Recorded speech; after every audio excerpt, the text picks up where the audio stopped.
J'ai l'habitude de dire qu'un CV, c'est comme un selfie. En fait, tout dépend l'angle de vue sous lequel on se prend.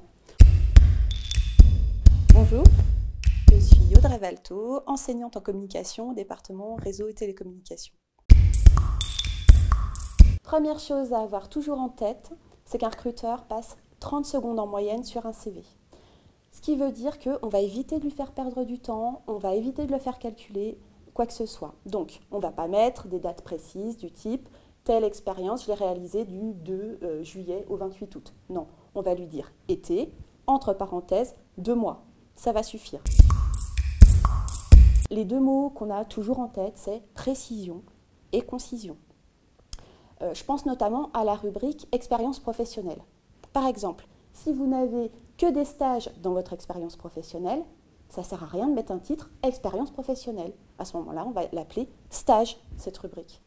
De la même façon, si vous avez des stages et des projets en expérience professionnelle, à ce moment-là, on va pouvoir appeler sa rubrique « mission professionnalisante » et on va faire deux sous-rubriques, une sous-rubrique « stage » et une sous-rubrique « projet ». La dernière rubrique du CV, c'est la rubrique centre d'intérêt. C'est celle qui va personnaliser le CV. C'est celle qui va dire qui vous êtes réellement. Si vous aimez faire de la cuisine, c'est super. Mais ne mettez pas « aime cuisiner », point. Non, on va mettre « cuisine », 2 points, et par exemple « féru de cuisine italienne ». Entre parenthèses, on va mettre des petits plats qu'on aime bien cuisiner. Là, le recruteur va se dire « ça m'intéresse ». Mon quatrième conseil, c'est de laisser tomber cette mode de la rubrique qualité. Donc les qualités développées, on va bien les mettre, mais on va les mettre avec les expériences auxquelles elles correspondent. Donc par exemple, si vous avez réalisé un projet tutoré, eh bien, vous avez développé des qualités de gestion de projet, d'esprit d'équipe,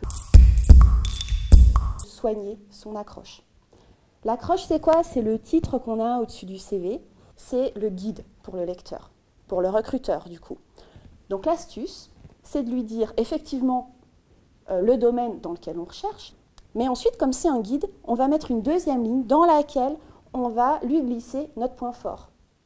Par exemple, on a réalisé un projet tutoré qui rentre pile poil dans notre recherche, et bien on va mettre projet tutoré, on va mettre le nom du projet tutoré là, et là, on aura une accroche qui est efficace et qui attire le recruteur.